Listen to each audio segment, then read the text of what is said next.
The Colorado Rockies had much to celebrate in 1995. A beautiful new ballpark, a team that made it to the postseason in just its third year, and the most loyal, passionate fans in baseball. To help guide us on our journey through the 95 season, 6 season ticket holders. This is a place where I could laugh with my kids and high-five with my kids and watch a second grader keep score. Adios! Back to back to back! This place was just rumbling, and you could just feel the stand shake. All I remember is going to work a lot of days rather hoarse. Kingery going back, turns around, great catch on the warning track! And the potential for runs being scored late in the game, anybody coming back, I knew there was still a chance. That ball's in a long way, and you can kiss it goodbye! It's all over! The management and the ownership has just come through for the fans, I think. Dante. This may go to the concourse. It does. It's like building blocks, and you put them all together, and we've got the 95 season, which will go down in history.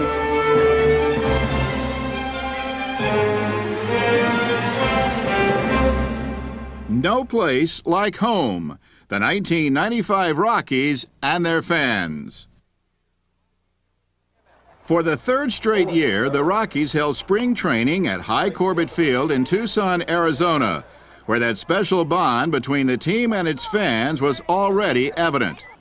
The Rockies had acquired free agent Bill Swift to bolster their pitching staff, and they signed Larry Walker. Rockies fans knew that they had played a role. He's probably the premier right fielder in the game. Whatever it took to get him, I believe the people in Colorado made that possible by the fan attendance. They've been able to spend more money in Colorado because of the support we've had, and as players, we're very thankful because we think we can bring back a championship there. As the season approached, Colorado proudly unveiled the beautiful Coors Field, baseball's newest ballpark. And as the finishing touches were being put in place, the Rockies' newest right fielder, Larry Walker, received a special tour from the team's public relations director, Mike Swanson. Hey, Larry, welcome to Coors Field. Thanks, Wani. Hey, you want to go take a look at it? Yeah, let's go do it. Let's go. All right.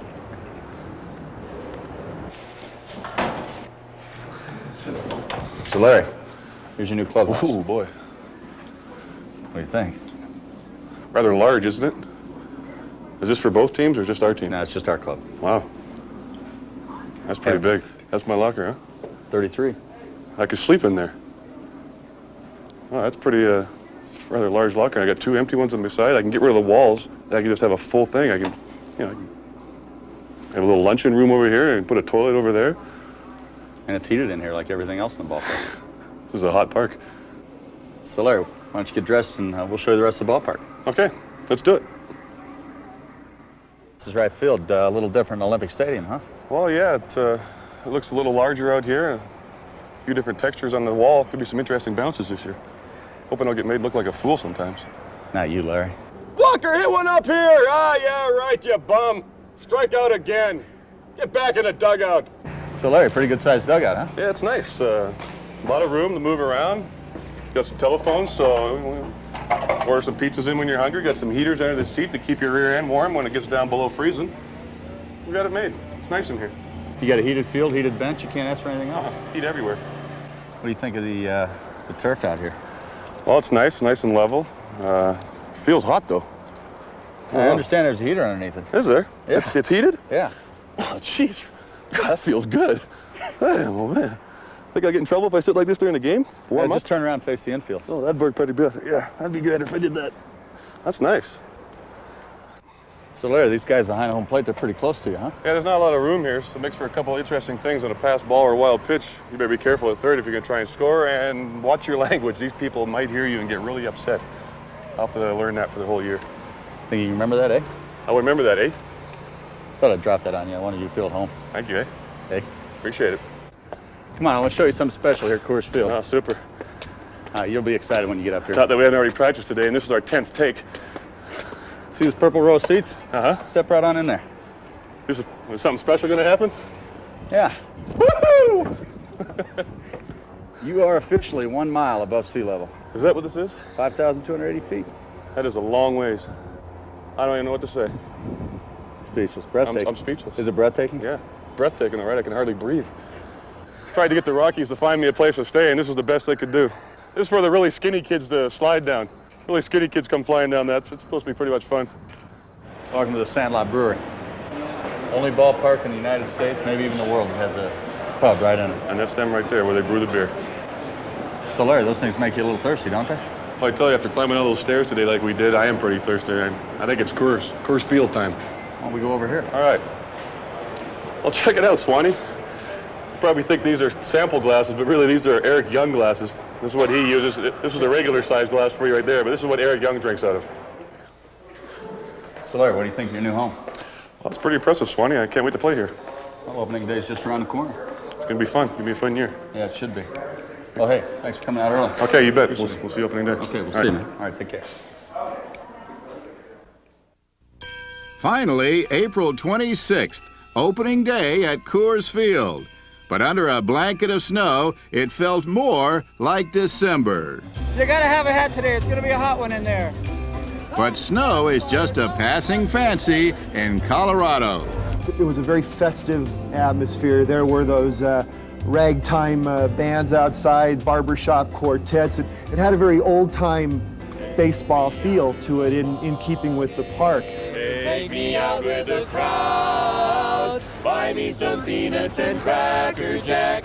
I don't care if I never get back, let me root for the Rockies. If they don't win, it's a shame. For it's 1, 2, 3 strikes, you're out at the old ball game. And as game time approached, 47,228 fans settled into their breathtaking new home. Everyone was just in awe of the stadium. You know, no one had been in here. It was like you didn't know whether to watch the game or just wander around, you know, like a kid in a candy store looking at all the different areas and the hidden treasures. Well, whether wandering or watching, the priority was keeping warm. I remember stepping out on the field for the first night, and it was like, I don't even know how cold it was. It was freezing that night. We had long johns on. And you actually didn't feel cold because it was just the warmth of everybody in the stadium together watching what was going on. Game time, and the focus turned to starter Bill Swift. But this game was anything but swift. And Walt Weiss with the first Rockies hit in Coors Field. He'll go into the books. Punched into left field, base hit. Coming in to score is Weiss. Rounding second, Girardi. Heading for third. Heading for second is Walker. A stand-up, wrong way double. 1-0 Rockies.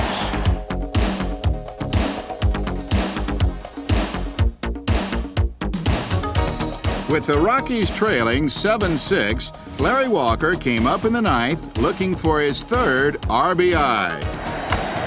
That's a base hit into the alleyway. They're going to have to hurry it back. Butler with the relay. They're sending it home. Sweet. It's tied up. But far from over. It is 9-8 for the Mets, the last of the 14th. 43 players have been used in this game. The game has been tied at 5, at 6, at 7, and at 8. You know, we were ready to win. That was 14 innings, and it was cold. And we'd fought back several times in that game to stay in the game. I think the enthusiasm overwhelmed any feelings of cold, and I didn't think about it, although I have to admit that in the 14th inning, I was really hoping for an end. Ante Bichette, 1 for 5 with a run batted in and a double. A base hit would tie the game most likely, again.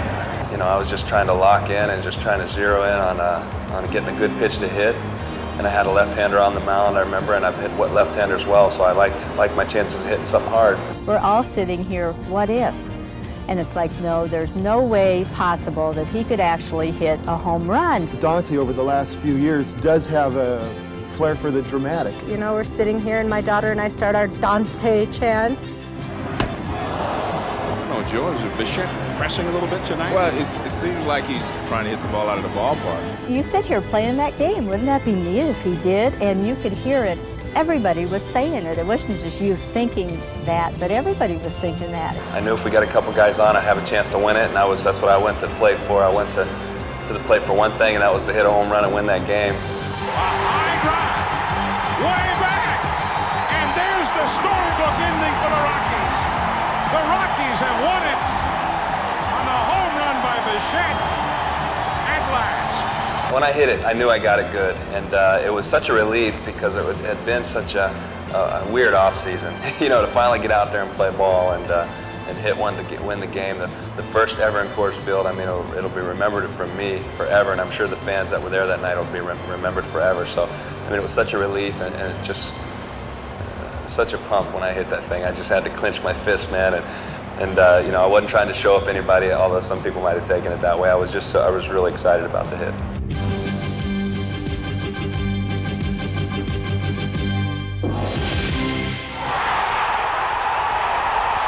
It was a thrilling time for just everybody, but I think the bond that Dante had with the fans at that particular time really kind of set the tone for the entire season, for the fans. Never leave your seat because this ball club was going to come back. Swung on, line drive, base hit, and the Rockies have won the game. Right from the start, the Rockies made it very clear this was no ordinary third-year team. And it's a ground ball to third.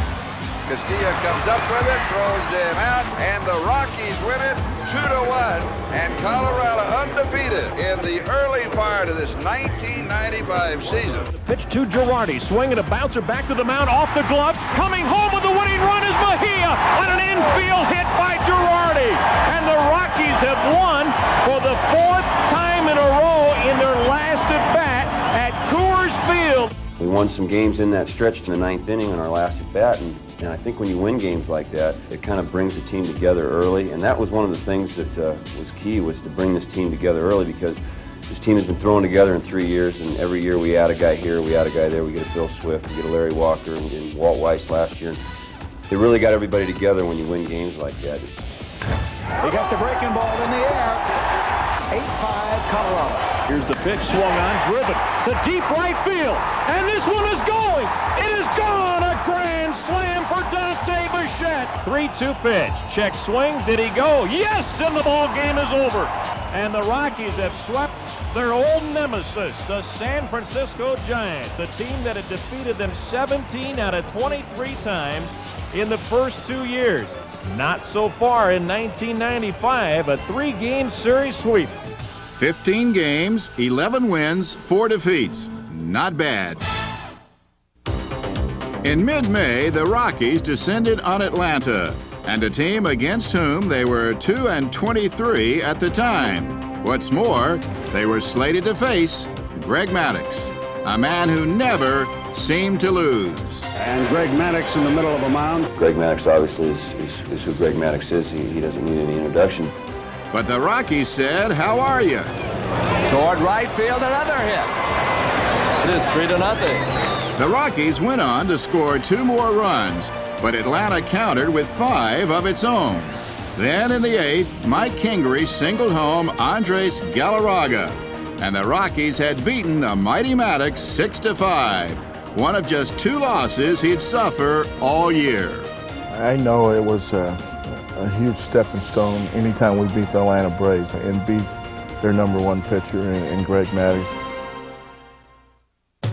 Just a few weeks later, bench coach Don Zimmer, a valuable part of the Rockies' first coaching staff, decided to take some time off from baseball, leaving behind some wonderful memories.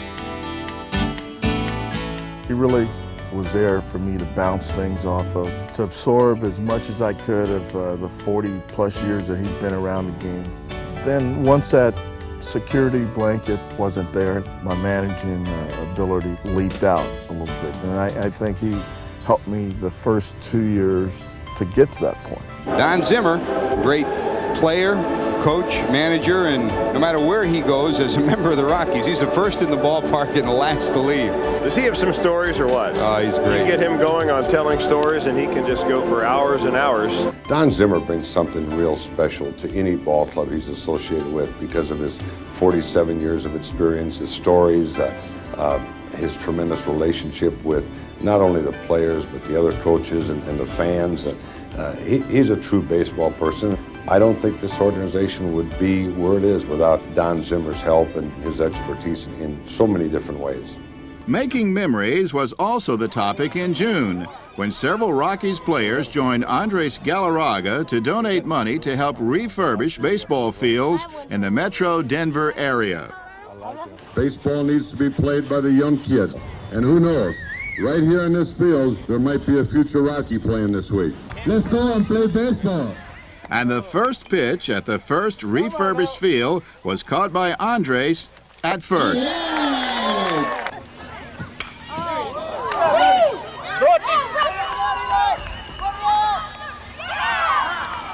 All right!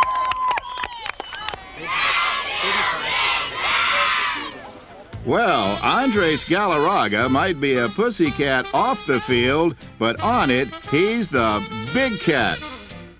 It's a name he wears well, but where exactly did it come from? Big Cat's just got his nickname from just being quick as a cat, I guess. The cat! Oh, he reaches, he stretches, he scratches. The cat comes up, my daughter growls. Here's the pitch to the cat. He drives one right center field. Long run for Grissom, trying to chase it down. It's off the top of the wall. Oh, did he hit that ball hard? Hardest single hit in Coors Field history. But like any big cat, he likes to stretch him now and then.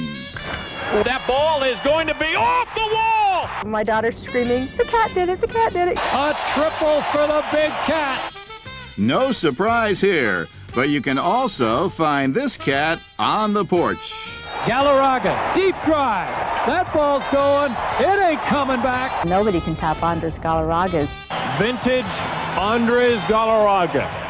But the Big Cat's engine never purred smoother than on June 25th in San Diego. Whoa! Bye, bye, bye, bye, bye, bye. This is high and deep. Oh, the catwalk is out of here. Back-to-back home runs. No Rocky has ever hit 3 in a game. This is out of here. He has done it. Second deck, baby. Yeah, way up in the second deck. Charlie, that's the longest home run that I've ever seen hit in this stadium, and I broadcast the Padres for 11 years. The last one he hit, I think you can probably put 5 or 6 flight attendants on it. A bit further down the right field line, Larry Walker, who juggles 2 reputations at the same time, a great glove and a cannon arm. Here's a line drive to right, and Candiati, who is not a great hitter, might get thrown out at first. It is! Larry Walker came in on that base hit to right and erased it from the scoreboard. And the expression on this guy's face is like, oh my God, how did he do that? He's picked up some balls off the wall and thrown people out at second base this year. It's been really impressive. And that play right there might be the most exciting play in baseball. Backing up is Walker. This one's going to have to be played off the scoreboard and is barehanded by Walker. Throw to second base. Going to be close. He is out at second base on a brilliant defensive play by Larry Walker. Players towards the end of the season would not run on Larry Walker. Walker's got the great arm. Let's see. They're going to hold up Martin. They will not test, so he threw a strike. They took note and appreciated that person out there that I'm not taking the chance. It's not worth it. Larry is a magician in the outfield, but even more so at the plate, where his bat is full of tricks. I've never had anybody that can do as many things as he can do. He can lay down a bunt. He bunts. He may beat it out. He is going to beat it out. What else you want him to do? Or he can hit one 450 feet. Breaking ball hammered to deep right, and you can kiss it goodbye. Upper deck shot into the second deck beyond the bullpen. And Larry Walker thinks every time he hits a single, he's thinking double. This is going to drop in. Lonia will take it on the hop, and Walker is going to go for two. Here comes the throw. He's got it. Oh, he gambles and he makes it. If I had somebody to watch a film on base running, Larry Walker would be the guy I would say, watch this guy. Runner goes, and Walker is in with a steal. Larry's probably got the best swing of any of us. He kind of anchored us with a big left-handed bat. Walker, long drive to left, and it is gone. And Larry Walker is on fire. Hot enough to hit 20 homers and drive in 50 runs by the All-Star break. And now, leading off for the Rockies, number 9, third baseman, Vinny Castilla. Batter up. And here comes Vinny. The All-Star break was one to remember for Rockies' third baseman, Vinny Castilla. Vinny, bye. Castilla gave hints of greatness in '94, but in '95 he would emerge as the sleeper hit of the year. My cousin Vinny, I don't think the Rockies were expecting very much at all from him. The surprise there is probably Vinny Castilla. Vinny came up and was given the opportunity to play every day. He enjoys playing. He's just been fantastic. And well deserving of playing in the All-Star game. Vinny hit 32 home runs, drove in 90, and got 163 hits. Each total, a career best. This one is high and deep, and no question about it. It's out of here. Vinny swings, hits it deep to left. Adios! A home run for Castilla. Vinny's kind of like a firecracker. He's kind of quiet for a few games, and then all of a sudden he explodes. He's had many multi-home run games this year where there's just no stopping him. It's like a pitcher could be pitching BBs, and he would still see the ball and hit it out of the park. In fact, Castilla had 6 multi-home run games in 1995, and he paid no preference to a particular part of the park. He hit the ball to right center field. One thing Don Baylor knows, and he talks to Vinny about, he can hit the ball out in center field or right center. I don't try to hit a home run, so I just try to get some hits, try to hit the ball hard somewhere, and when I make good contact, the ball jumps. Adios! You know, when you look back on this 95 season, there's going to be a lot written, said about Vinny Castilla. Playful and friendly, everyone, it seems, likes their adopted cousin, Vinny. Vinny Castilla from Mexico, always got a smile on his face. He's happy when he's playing. He seems to always be smiling. He's always got a happy walk. Vinny's got a big fan following. I think Vinny's really happy to be where he's at right now. And in early July, he was in Arlington, Texas. Batting 8th from the Colorado Rockies, third baseman Vinny Castilla. How proud he must have been representing the first-place Rockies in the 62nd All-Star Classic, joined there by teammate Dante Bichette. They were 5 games ahead at the All-Star break, and people here, I really think, were pinching themselves, couldn't quite believe it. Bill Swift had trouble believing his luck in 1995. Twice on the disabled list, he often pitched in pain. If you see him, you think he's a type of accountant or something, but when he's out on that mound, he's as tough as it comes. Sinker, slider, changeup, and a great competitor. Big heart, big heart. Swift pitched with all heart. He got through a lot of tough times, and he probably proved to a lot of young pitchers that you can pitch when you're not 100% healthy. I joke with Bill all the time. We always like, God, I wish I had your stuff. The way you are hurt, you know, is still better than, you know, a lot of guys, most of the guys in the big league. He struck him out. Billy Swift once again rises to the occasion. Did he ever? Despite the nagging injuries, Bill went 9-3 in '95, and his 7-game winning streak established a Rockies record. Then there's the saga of Brian Ricard, who ascended through the organization at lightning speed and made his Major League debut before 48,000 fans on July 19th.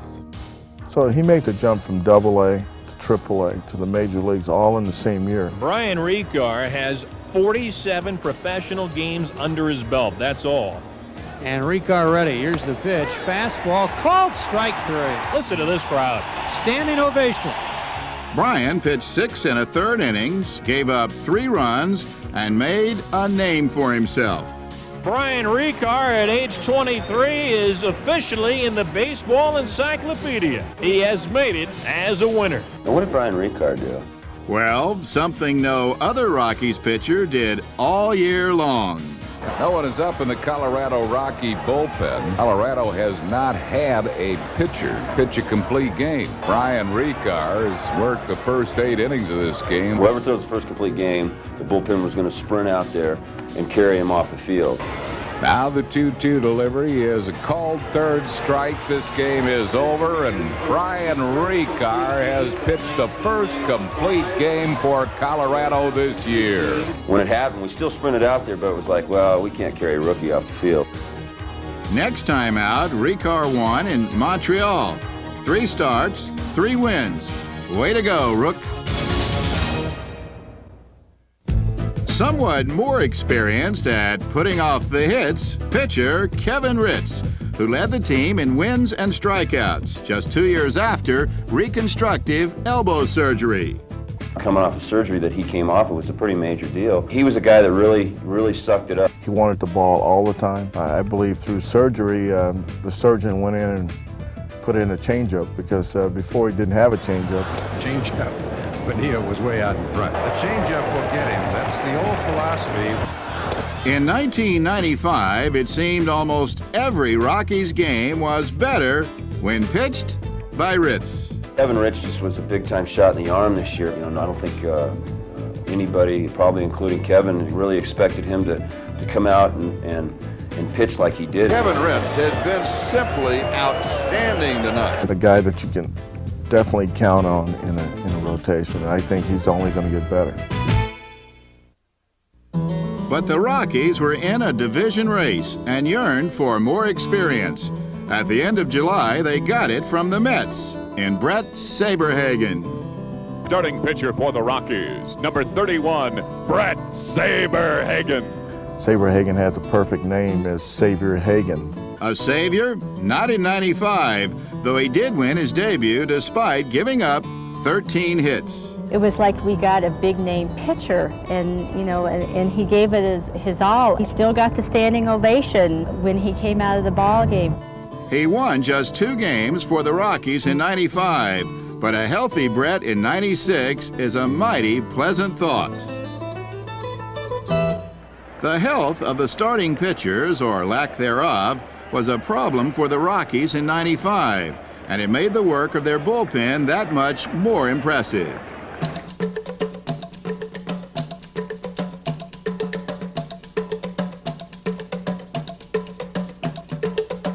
Pitching change. We always have lots of those when the Rockies play anybody. I got my running in. I didn't have to run before that because I was running back and forth to the mound all the time. Mike Munoz was one of 4 Rockies relievers with more than 60 appearances. Munoz made 64 trips out of the bullpen. Darren Holmes had 68 appearances and a team-high 14 saves. Steve Reed towed the rubber 71 times, and Curtis Leskanik led the majors with 76. Even Bruce Ruffin got in the act, recording 11 saves despite 2 trips to the DL. And this game is history. And Ruffin comes on and picks up the save. How those guys pitched, almost every single day and did the job they did. It's like all winter long, they're going to be walking around wherever their hometown is, and their arms are going to be down to their knees. There was times I went out there with pretty much one ligament left in my arm, and thinking, man, I don't know if I can go out there and pitch, but you'd be kind of amazed by the time you warm up and walk in the game that how much adrenaline can take over. Bye-bye. His 27th pitch in 2 innings, he faces 6. He strikes out 5. Curtis Leskanik. Oh, what a great performance. Leskanik saved 10 games in '95 and led all National League relievers with 107 strikeouts. Dedication and hard work had paid off. Curtis went to Mexico to try to become a closer. And I think when you make that commitment to go to Mexico in the off-season, I think he was a lot more dedicated when he came to spring training. He kind of evolved into being a closer at the end of the season. The young right-hander delivers to the plate. Swing and a miss. It's over. Curtis is living proof that it takes a special breed to be a closer. A lot of this game is mental, and you have to be able to shun things away, take as many positives as you can out of something. And I think that I learned to do that really well. If you know Curtis, Curtis has a mind of his own. He's strong-willed and he's strong-minded, and he's mentally tough. He's mentally whacked. Is what it is. He's also the king of bullpen folklore. This is the gate to blood, sweat, and tear land. These are our two phones.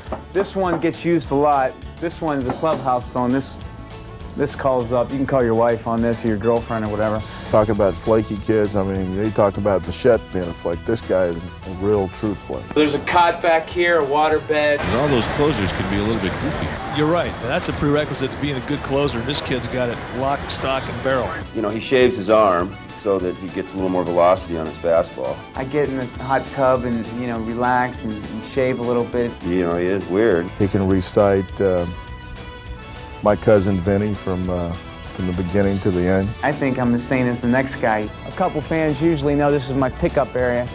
We'll drop down some cookies. Cookies for Curtis. That's cookies for Curtis. Is it illegal to feed the bullpen? The lady was calling me over, and I walked over and she dropped a bag of cookies down there. And she goes, here's, make sure you guys are nice and fed for tonight's game. I want you guys to, you know, eat some sugar and get lots of energy. And but sometimes even the imagination of a closer can run wild. A lot of guys, you know, this season were waking up with cold sweats. Maybe they would hear the phone during the day and it would shock them. A lot of the guys were complaining about it one day in a locker room. So we decided to get together and go see a psychiatrist.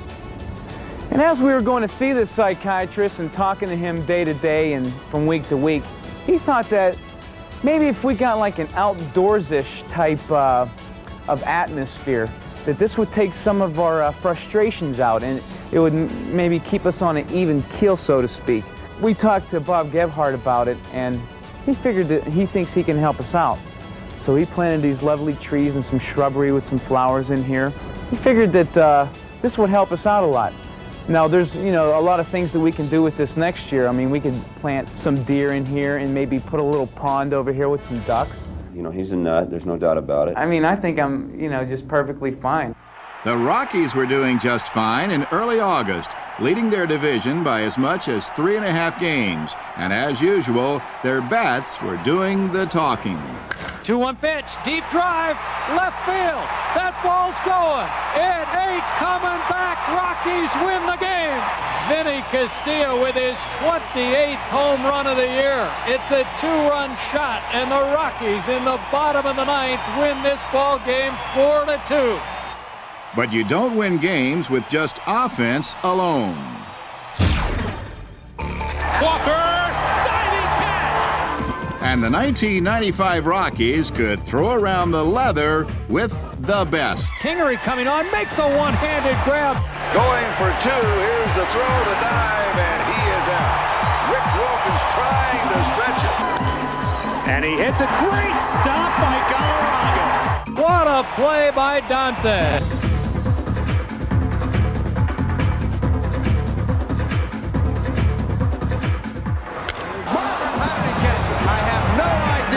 Caught that ball, nor does he. Down to third. Vinny throws off balance in time for the out. Bouncing ball. Ewy's got to go a long way. He's got it. Can he get him?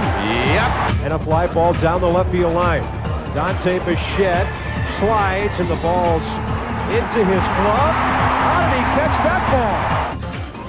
Anthony swings, rolls one, big slide from the outfield grass, throws to first, got him. Swung on, line drive center field. Here comes a throw, he's going to be out at the plate. A great throw by Kingery.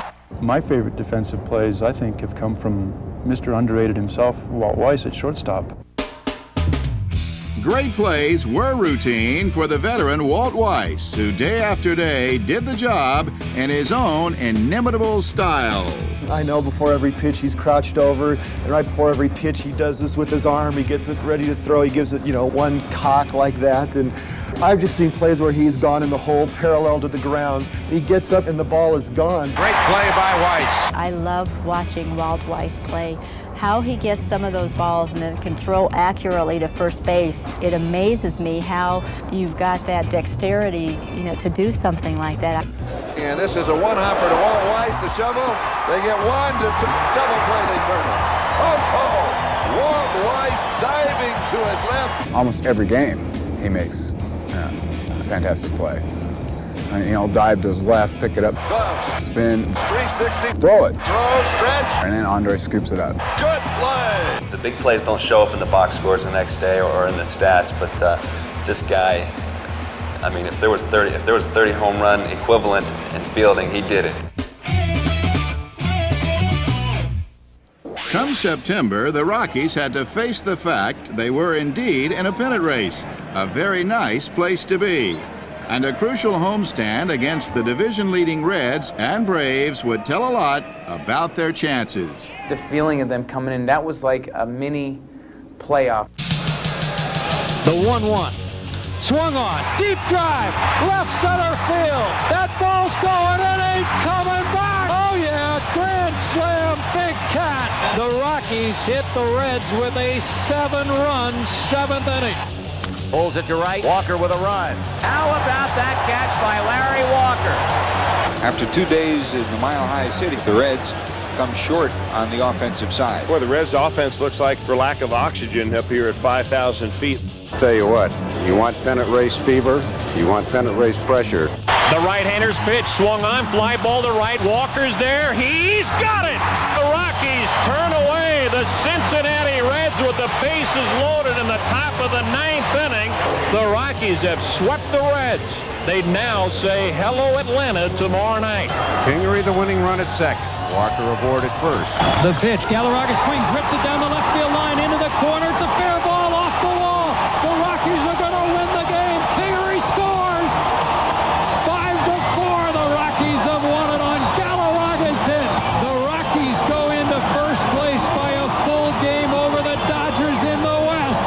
Don Baylor popped out of that dugout with the biggest jump you'll ever see as Kingery crossed the plate with the winning run. Sweeping Cincinnati was definitely, and seeing that was great. But boy, getting the Braves, that first game was awesome. 5-game winning streak. If they wouldn't win tonight, it would match the longest in franchise history. One of the formulas you use for beating a team is score early and then score more to let them know you're serious. They're doing it. They're putting it all together. They are a contender. They are definitely going to do something. Eric Young was a big reason the Rockies were in the pennant race, and so was Jason Bates. Bates, a switch-hitting rookie, was an early season addition to the starting lineup. A welcome one, though not by design. I made this team as a utility player originally, and next thing I know, I found myself in the lineup, starting job at second base for about 2 or 3 months, and that was awesome. There's a line drive. Oh, what a grab by Bates. It's an easy double play. And to be able to contribute offensively when we have so many potent offensive players on this team, it makes you feel good as a rookie, especially because it gives you a lot of confidence and you know you belong here. First pitch to the switch hitter, and he hits it high and deep to right field. That's got a chance to go. Looking up, Plantier, and that ball is gone. A home run for Jason Bates. His first in the big leagues. Every little boy's dream is to play in the big leagues, but you have to hit a big league home run. That's something special. So the whole thing was kind of in slow motion, the actual hit and everything. But that was a big thrill for me. This one's gone and we're tied. Wow, look at this thing. Way upstairs. Jason's big blasts were a bonus. More important to the Rockies, he hit .370 with runners in scoring position. But Bates suffered a wrist injury in late June, and that paved the way for the return and resurgence of former second baseman Eric Young. When I got hurt, I mean, a lot of people expected me, I think, to be real bitter because I lost my starting job. But I didn't look at it that way at all. I looked at a guy that gave us a legitimate leadoff hitter, and that really carried us offensively.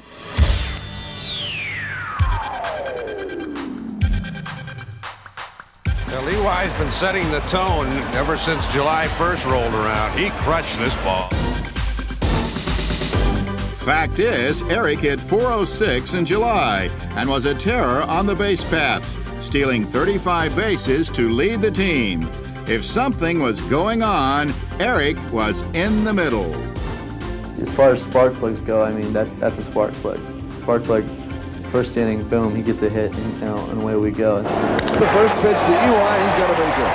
There goes the runner. It's a pitch out. Eusebio's throw not in time. I love to watch him run. He's so fast and so quick and so little that it just gives you a lot of energy watching him. EY's cap flies loose. That means he is at top speed.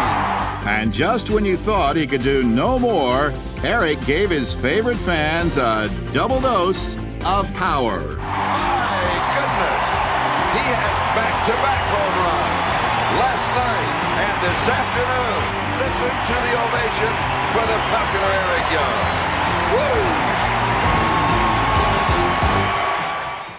But the really big guns were the Blake Street Bombers, Dante Bichette, Larry Walker, Vinny Castilla, and Andres Galarraga.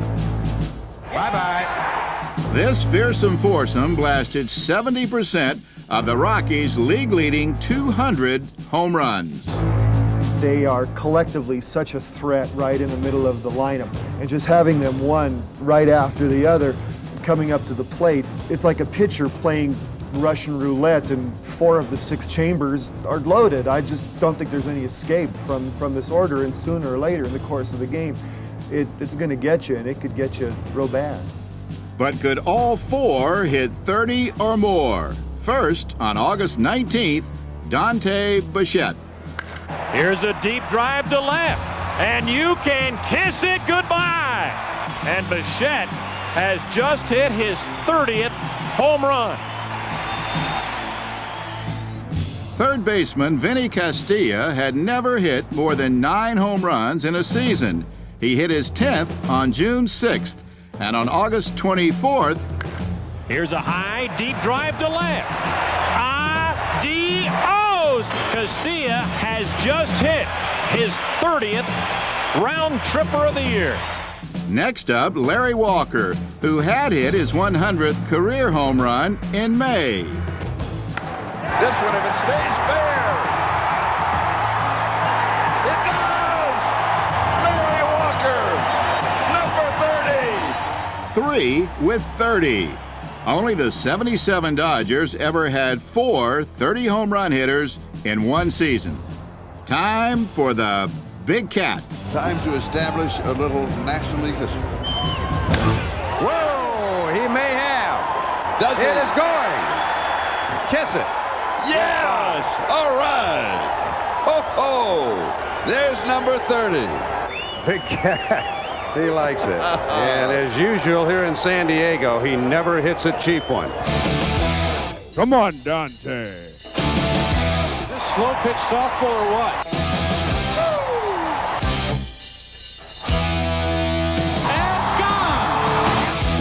But of all the Blake Street Bombers, one guy's numbers warranted consideration for league MVP. Dante Bichette, the throwback. Dante is kind of the shaggy guy who looks like he may have just, walked in from playing pinball or something. He looks like the kid down the street with a slingshot hanging out of his back pocket, and he shows up in a sandlot, and all of a sudden he's better than all the other kids. A lot of people have looked at me like a big kid, like I'm just a big kid in a toy store here having fun, The kid who sits on the bleachers, and they said, "Hey kid, you want to play?" He doesn't really look like a ball player, but he shows up and he takes the game over. I feel like a big kid. I mean, just played baseball ever since I was 9 years old, and I saw Reggie Jackson hit a home run in the World Series. I said that's what I want to do for a living, hit home runs. Lanky right-hander delivers, swung on and a high drive, deep left center, and you can kiss it goodbye! Dante Bichette is living in a dream. What impresses me about Dante is where he has taken himself as a player. When you hit 340 and you're 6'4" and 240 pounds, he's not going to get a lot of infield hits. Fact is, Dante had 197 hits in '95. No one in the league had more. Dante is some kind of on fire. Base hit left field, 23 straight. Dante Bichette puts that black bat out, and looks at it. And the way he looks at that bat, it's like, this is my buddy, and, you're going to do something big for me. Oh, my goodness. Out of here. He led the league with 40 homers and 128 RBIs. He finished third in batting. You can't get much closer to a triple crown. An MVP off the bench was John Vander Wal, a man whose head was always in the game. Pitch hitting for Rockies, number 35, John Vander Wal. John Vander Wal, of course, the pitch hitter extraordinaire. I think the thing about pinch hitting is you're only going to get one at bat, and you can't get frustrated about not making solid contact or making it out, because you're not getting the 3 or 4 at-bats a game like most of the other guys are. He's just been unbelievable as a pinch hitter this year. He is now 12 for 22. Looper, Miller won't get it. Vander Wal 16th pinch hit. John Vander Wal now with 23 on the season. Another pinch hit. It's like almost having a dominating closer. It's like, hey, Baylor knows that he's got John Vander Wal at any time. Well, he had him on the verge of a record in San Diego. It's John Vander Wal. He smokes one up the middle. John Vander Wal has just tied Jose Morales' record of most pinch hits in one season. That's number 25. He wants the baseball. And Jose's record was left behind when Vander Wal went to San Francisco.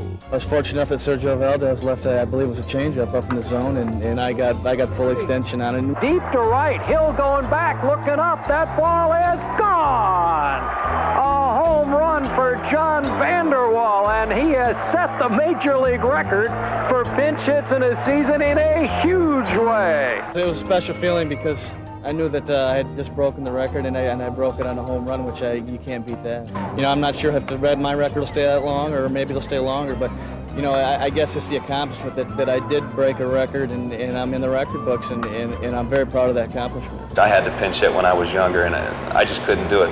What he's accomplished this year, it might be one of the most unbelievable feats of the year. The swing of the master craftsman at work. As the Rockies and Dodgers prepared for a crucial late September series in Los Angeles, Dodger fans took a little heat. It's just the lifestyle. People here are more committed to the Rockies, I think.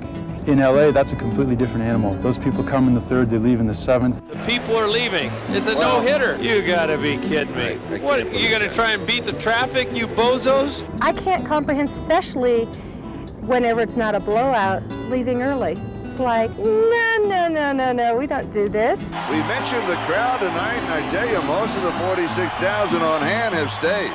Things like temperature and time of night, they're not important to a Rockies fan.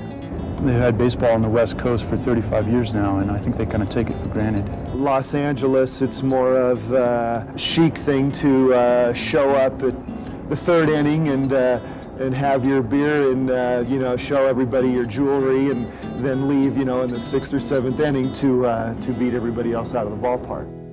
Well, with the fans and the teams at the peak of their game, the Rockies ventured into Los Angeles on September 25th with a 1/2 game lead on the Dodgers.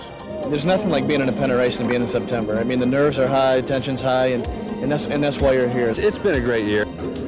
But I tell you what, there's a fine line between being a really great year, a really special year, and just being a good year. And we're walking that line right now, and hopefully we can, get over the edge there.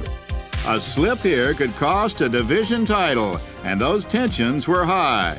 Bichette hit his 39th home run to give Colorado a 6th inning lead, but the Dodgers prevailed and knocked the Rockies out of first. Now, we came in here wanting to win the series. We got to win the next 2 in a row. No problem in Game 2 as Walker belted 2.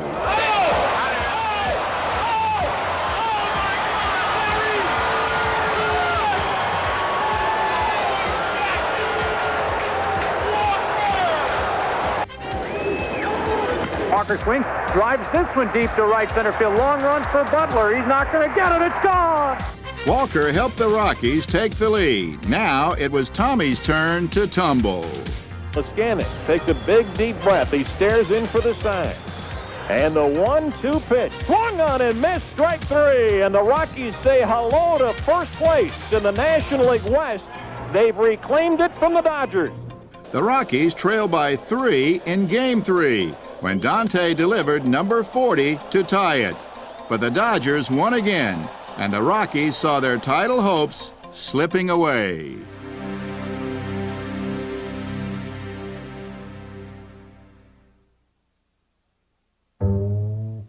Ah, but home is where the heart is, and hopefully some wins. And it'll be interesting to see how the Rockies react to finally getting back home right in the midst of pennant fever. Well, I think this is the series that they have all been looking forward to. The final 4 games of the regular season, all 4 against the Giants. Had the Rockies won either of the first 2 games, they would have tied the Dodgers for the division lead. Twice they gave the Giants double-digit runs, and twice they lost. So those 2 losses, when you think about it, I thought might be our season. If we did not come back and win the next 2, if they would have beat us 3 out of 4, we're out of it. But following the second loss, Saberhagen sought to shake the Rockies up with salty words of inspiration from one who's been in a pennant race before. We were down. I mean, you could feel it. Everybody was down that night, that particular night, and I can't repeat exactly what he said, but it was simple and to the point. Coming from him, coming from a veteran like that who's been there, who knows what it takes to win a championship, it's just a big morale booster. It made an impact because of who said it and of what he said. I'd love to tell you about the little speech we had, but there was a lot of curse words, and I had to keep my ears closed because I don't listen to those things. But it was a definite morale booster for me, and I know it was a big boost for a lot of guys. At first blush, Saberhagen's sizzling speech seemed to work as the Rockies started doing what the Rockies do best. Hit to the alley. Bonds, will he get it? No, he didn't.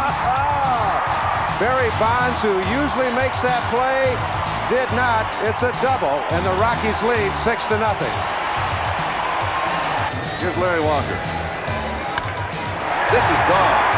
This one is gone. Whoa, second there. Whoa, on the line. Whoa. Larry, 7-2 ball game. Who would have ever believed that the Rockies in their 3rd year would be knocking on the playoff door? Leskanic delivers the pitch, swung on and missed, strike 3. The Rockies have a very important victory as they set the stage for the series finale tomorrow afternoon. With 1 game to go, the Rockies control their destiny. The Dodgers had clinched the division. The Houston Astros were 1 back. 1 more win over the Giants for the National League wild card. But for the ailing Brett Saberhagen, this fateful day did not begin as the Rockies might have planned. This is gone. Whoa, did he get all of that? So you're going into that last day with Brett Saberhagen pitching. You say, well, we got a chance. After 3 innings, it's 8-2. And Saberhagen's out. And you look on the scoreboard, Chicago was leading 6-0. Then you look again, it's 6-6. Now you're thinking about a playoff for the next day. So I was desperate that day. Very quiet crowd right now. When I watched the board and Houston was tied and we were down 8-2, I was beginning to worry. Yeah, I was extremely nervous because it's not like the Giants are our chopped liver. You know, they have some very good ball players, and they had a lot of young guys who were trying to make an impression for next year. But I still really believe that we were in the game. I still really thought we had a chance. And in this ballpark, 8-2 that early in the game, piece of cake. That ball's got a chance to go, and it is gone. A home run for Ely into the Rockies bullpen. Hit deep. Going back on the ball is Bernard. At the track, at the wall, it's gone! Home run, Larry Walker. It's a 2-run game. The Giants hanging on now at 8-6. The offensive barrage continued in the 5th. Colorado's attack included 4 straight hits and 4 more runs. Swung on, cracked down the left field line. It's extra bases. Bichette scores. Walker to third. Galarraga has a double. They have tied the game with 4 consecutive hits. 7-7 there in Chicago, 8-8 here in Denver. Castilla can change that scoring right now. Swings and hits it out to shortstop. That'll get the run home. Walker scores, throw out at first, and the Rockies have overcome that early lead by San Francisco and lead it 9-8. And Baylor's bullpen was holding down the fort. And he strikes him out. He strikes him out. Word came the Astros had won. It was up to Curtis Leskanic to prevent a 1-game playoff. The 1-2 pitch swung on and missed, and that's out number 1. The 0-2 pitch, strike 3 call. Leskanic has struck out the first 2. But a Glenn Allen Hill single called for words of encouragement from Baylor. I walked out and just looked him in the face and just told him, this is what it's all about for us right here. You're responsible for getting the last out of the game. And let's go. If someone said, like in spring training this year, you're going to be the closer and you're going to be on the mound when you guys clinch it, and I would have said, no way, I don't believe that. Because me going into this season, I was just hoping to make the team, you know. A race for the playoffs, arriving just a little early for the Rockies organization. They never thought it would come in year 3. They've got the chance today. Ground ball to first. Galarraga's got it. They've done it. The Rockies have done it. Their wildest dreams have come true by way of the wild card. They are in the playoffs. It's a mob scene out there beyond the mound and second base as the Rockies are celebrating. They are in the playoffs before their 3rd birthday. You know, I don't think people knew how to act winning a wild card spot. You know, it's never been done before, so we didn't know how we were going to act. But when he got that last out to assure us in the playoffs, he jumped about 6 feet high, and the whole team did too. I mean, after I threw the pitch and saw Cat tag first base, man, I don't know what it was. I just got this wave of heat that ran up through my feet all the way to my head. And it made it sweeter coming back. When you win those type of games, there's not a sweeter feeling. The way we battled back from being down 8-2, what it meant to the organization, what it meant to our region, the pride that I had, it was a bit overwhelming. My partners were pounding on me, my family was enjoying it. I had some very pleasant thoughts about my family and the things that had been accomplished with this and this group of players. The Rockies then paid their annual tribute to the fans, but this year the victory lap was oh so sweet. When they made that walk around the stadium, I mean, I don't know if there was a dry eye in the house. And just seeing the smiles on their faces as they walked around, there's no words to describe that feeling. I mean, it's a magical moment, it really was. And it was an emotional thing. I know that it was a couple of times I just walked around and was looking around and I just couldn't believe that here I am on one of the best teams in baseball, in the best ballpark, with the best fans. I ran down, I mean, I ran all the way down to the end of the row here. And part of me thought, you know, look, I'm a 39-year-old man, you know, is hero worship really, you know, cool for you? And I thought, oh, the hell with it, you know. And so I'm running down there, and it was like the Beatles coming here in '65 or something, you know, at the airport in New York with, you know, screaming at all the players. I didn't care. I was having such a great time. I mean, we have the greatest fans in baseball. How can you not, you know, acknowledge them after something like that?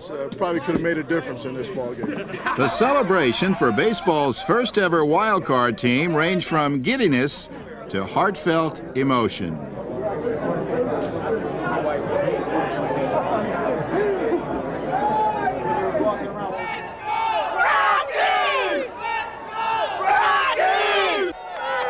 Outside, a delirious city rejoiced, filled with pride and pennant fever, now anxious to take that next step. Yeah, playoff! Yeah! That being a postseason game in Coors Field's very first year, a best-of-5 division series. Unfortunately, the Rockies faced the Atlanta Braves with a 30-6 lifetime record against Colorado. Home run, Vinny Castilla. Rockies lead 3-1. Back to Maddox. Pitcher to home to first. He gets the 4th double play of the night. Oh, what a play by Walt Weiss. And the Atlanta Braves hold on, but barely. On the first pitch of the ball game, Marquise Grissom gives the Atlanta Braves a 1-0 lead. His second. Walker's just hit a 3-run homer. It's all even. McGriff around third, heading home. Here's the throw by Kingery. The slide. He is safe. The Atlanta Braves have taken a 2-0 lead in this best-of-5 series. So the series moved to Atlanta, where, with their backs to the wall, the Rockies responded. Home run for Eric Young. 3-0 Rockies. And that one's gone. Fly ball, shallow left field. Bichette coming on. Can't get it. We are tied 5-5. Deep short and by Mordecai in the left field. Here comes Bichette around third, heading home. The throw by Ryan Quesco won't get him. And the Colorado Rockies have forged back in front, 6-5. Here's Fred McGriff with 2 outs. Line drive, right center field. Coming on is the right fielder Larry Walker. And the Colorado Rockies have scored their first ever playoff victory. It was, of course, the last game they'd win in '95, and the Braves would go on to capture the World Series.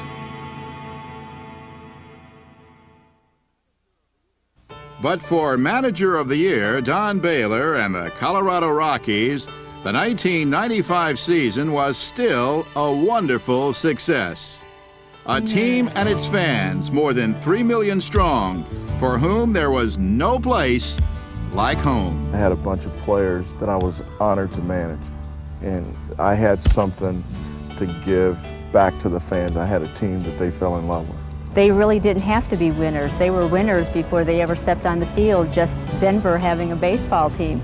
So them having a winning season was like icing on top of the cake. Everybody said we couldn't do it, and we did it. Just the resiliency of the team with bouncing back all the time, grinded it out. Here we have this beautiful new park. It was christened by a very good, competitive, playoff caliber team. And above it all was this love affair between team and fan. That's what I will really remember about this edition of the Colorado Rockies.